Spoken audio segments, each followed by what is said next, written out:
Alright, here we are again today doing some structural work. I'm helping out a buddy of mine. I've done a lot of block work, and he's more of an architectural guy where I'm a structural guy, so I came along to help out.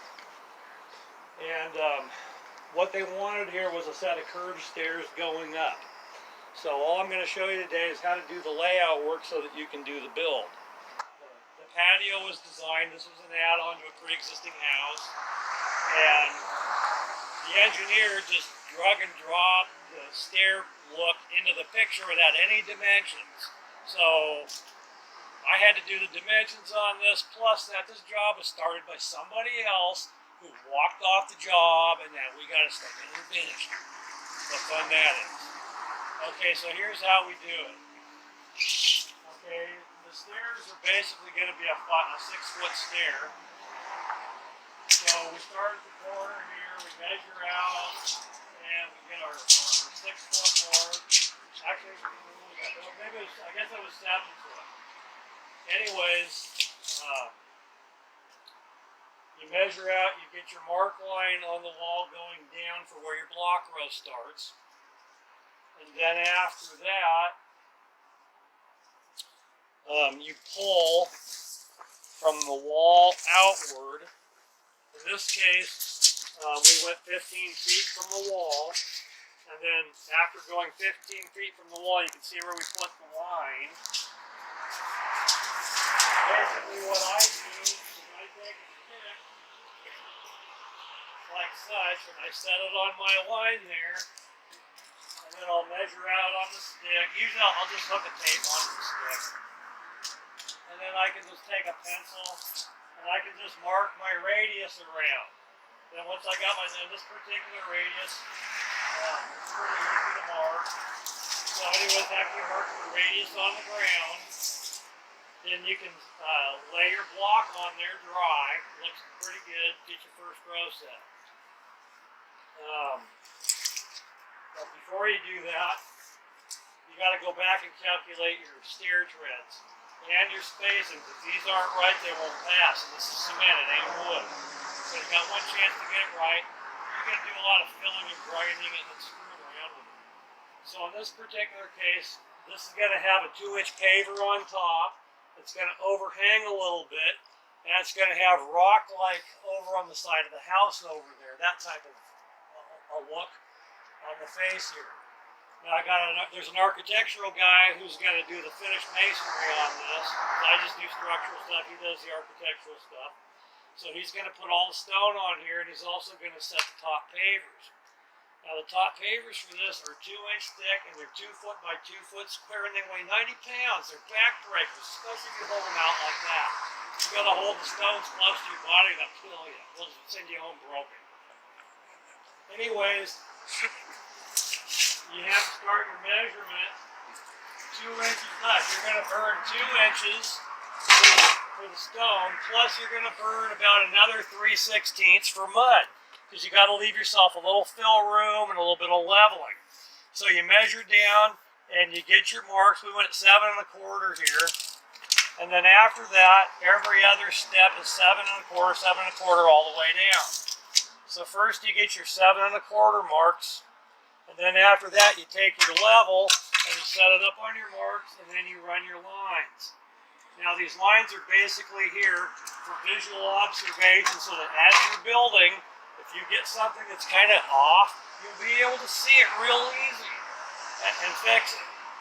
Because once again, this is cement. When this shit's hard, it's done. Easier to take your time in the beginning than to fix it in the end.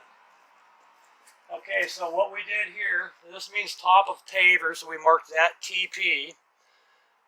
And this line also shows 7 1/4 up to where the paver is going to end. So this is where the top of our block needs to end. As you can see, we got a mark right over there, and that's right good where we need to be. So each successive row going down marks the height where the treads have to be. If you get more than that, it ain't going to pass. It's got to be like, what was it, 6.5 to 7 1/4 or something, or 3/8. I can't remember exact details on code, but it's got to be pretty tight. And 7 1/4 is the mark that we went with. That's the one we hit. Okay, Now to get these radius marks, what I had to do was take the tape and after I set the blocks first, I made my line out and I ran my radius mark. Then after that, I take my tape and I take the number of stair treads and I divide that by the overall measurement. Now, if I'm measuring around in a circle, this is exactly 15 feet from this end all the way to the other side of the arc. So, to get the right number of treads in the particular case of this job, they end at exactly 3 feet on each one. So if you stick to proper geometry and laying out your geometry correct, you won't have problems with stuff. Okay, so once again, this wall line here is the back set for the whole project. Right here is where all my angles are getting pulled from this one point around on the arc to get those 3-foot marks. So you just scribe around the radius. Okay, so after I've taken my tape measure and I've made marks out, come around this way for a second, would you? And after I've made the marks, then you want to take a level. You got to keep these tight. Remember, keep your numbers tight or your stairs won't pass. So at this point, I take my level, set my level up, make sure that it's clean, and then I mark that so I got my row marked correctly. You know, and I make sure I get it right on the mark. Now you pull that around, here's the next 3-foot mark right over here. And this one's got scratch coat over it, so you can't see the mark as good as it was there. But nevertheless, that's where the mark goes. So you just go around every 3 foot, mark each one perfectly, straight up and down. Okay, what I do is I take a pocket knife and I just scratch into stuff to leave the mark so that I can always find it. Okay, so now, show an example of how it all comes out. Now there's still more fill work to do on this. We got to fill the joints, and then after we fill the joints, we still got to do some leveling with our treads. Now as you can see, I had to put this riser in here to get the level up right, so I'm going to have to do a little bit of adjusting with the mud to build this floor up so that when we set the forms in, because these are all going to get pinned in like this for the fill.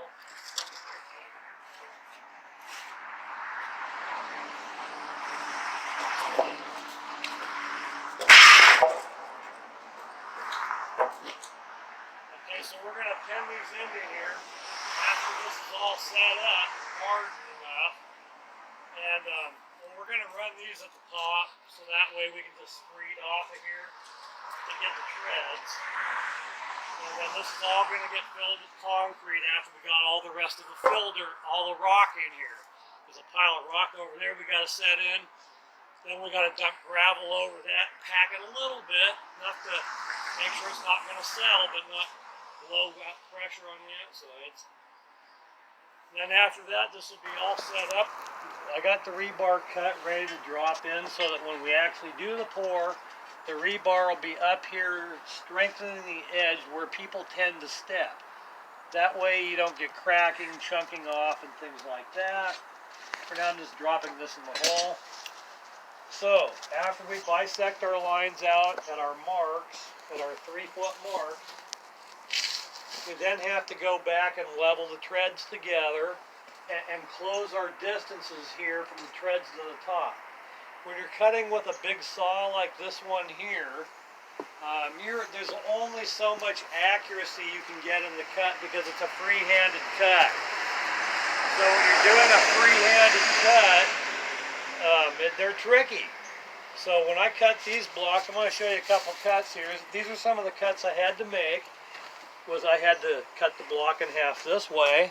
Then I also had to cut the block in half that way and not have the son of a bitch crack apart while I'm working on it. Then I had to downsize the blocks because cinder block is 7.5 inches of true measurement with a 1/2 inch joint for the bed.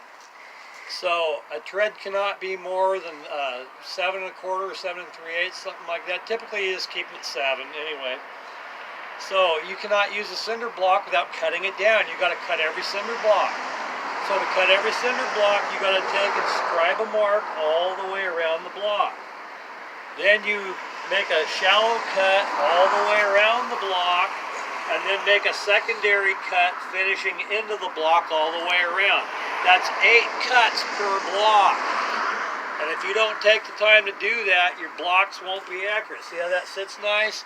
If you give a block like this to a union mason and it don't look that good and sit that nice, he's going to throw it at you and tell you to go make another one. Bringing back something that's right you can work with. So the cuts are pretty tough.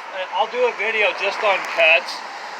That's a whole nother video. For now, let's just go back to layout. That's really more important for this video. Okay, so now I've had the, we know that on the outside radius it was exactly 15 feet, and the bisects were at exactly 3 feet. So at this point here, we just got to make sure that each one of these marks out here is exactly 3 feet. Once you've taken your 4-foot level and scribed your line up at each point, all you got to do is lay the board on there and run it to the backbone. And then from there, once you got the backbone set here, the stick shows you exactly where your cut goes on the inside turn. So calculating that's pretty easy if you're scribing the marks instead of trying to calculate it.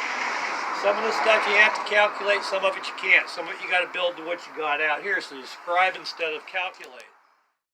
Okay, so the last thing that really needs to be shown here, you've got your outside rows, you used your sticks to mark your inside lines where they have to go, but you still got to get these treads so they're exactly the same. They can't be off more than about 1/8 or inspector ain't going to pass and you're going to be working with cement. And a grinder. And pissed off customers are going to cost you a lot of money. Go slow in the beginning to go fast in the end. Okay, you can see I got the level sitting on here. And I put a shim over here just to hold this level so I can visually see how much mud I got to put in here so that when I do my concrete work, this line is perfectly level. Now we're building from the top down, so you got to keep that in mind. You always got to think from the top down, but build from the bottom up, and that's a tricky thing. So you got to leave yourself a little bit of work play space for filling and grinding. So with this, I'm going to do this much of the fill all the way to the end here, and I'll probably overshoot it a little bit, and then after that I'll just take a grinder and tune it down exact perfect. And then I can rod off of that to do the cement pour for the stairs. So that's the last step. Once you've done that, all you got to do is pin your wood off with your stakes, brace everything really good, run your center brace, you're done, you're ready to pour, your structural work's finished.